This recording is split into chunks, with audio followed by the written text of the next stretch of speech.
Hello everyone, I'm Gojin750. Thank you for joining me for another one of my redstone videos. Today we're just doing a little showcase. So, I was trying to remember how to do a red coder, and this does like the opposite of a red coder, where it deselects a specific spot. So here you can see it's deselected the fourth one, and I have the fourth page here. And then I did this on accident because I couldn't remember how to make a red coder. And then I remember how to make a red coder. And so now we've got this. Where, if I want us to pick the fourth one, powers the fourth item. And I decided to combine these two ideas together. And this is what I came up with.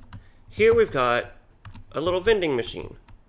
So here if I pick, alright, I want a redstone box. It's the first one on there. Press the button. Hear the beep. Get my redstone box. And you got some redstone. These are the redstone things that I used to build this. Put them back. And so this part here, where you select the one you want, and then you press the button, that one is actually the red coder. The other part of it actually comes in to reloading the system. So up here you can see I have the little redstone blocks that are on the sticky pistons, and the depowered sticky piston unlocks this hopper. So when this hopper gets unlocked, we can load back up. We can load back up our dropper. And in the case of what I think just happened, yep. If a shulker box, if you put items in too quickly and it can't catch them, then they'll drop off this edge here and go back down into the retrieval box. So the cool thing is as I said, since it uses a red coder, you can sort between different little boxes. So here, I'm gonna get a blue one, or light blue. Out comes a light blue shulker box.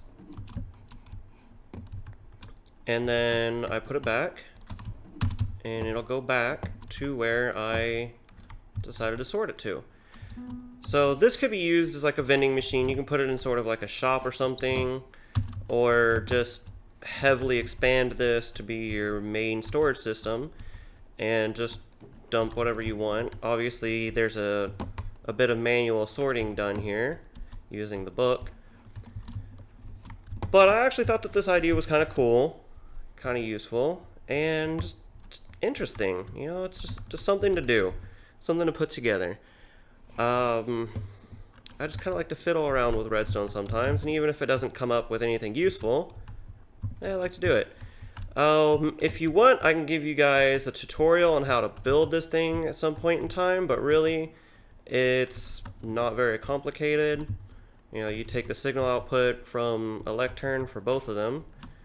This one goes across, strings power about. Some of them repeaters down there.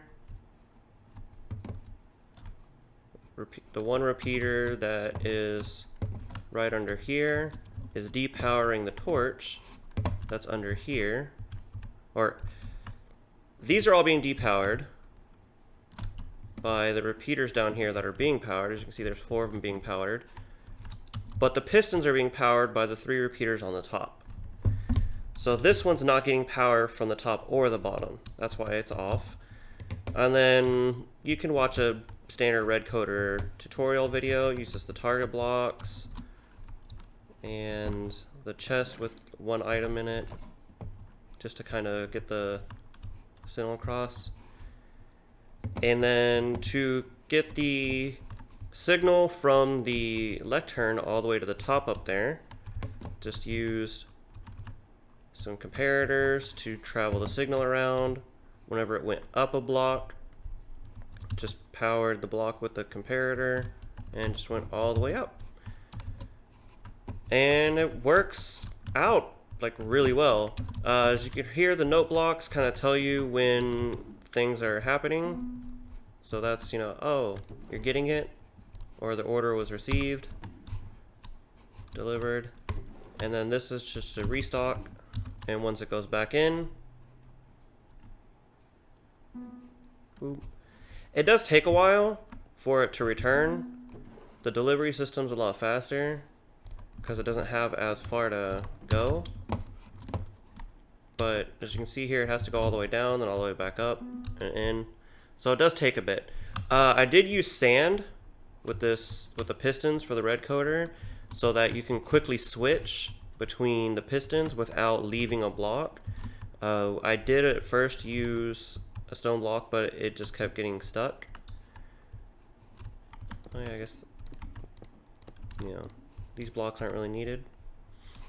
Neither are these either, but that's not the point. But if you look,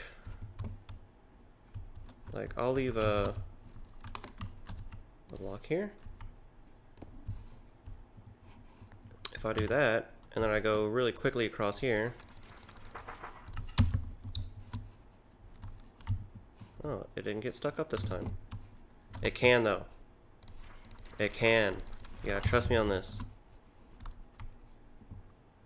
That one's the one that's being powered. Doesn't count. What is that, the third one? But yeah, I was using sand because the block would get stuck sometimes. So if I use the sand, it guarantees that it'll always slip back down. So that's the concept. That's the idea.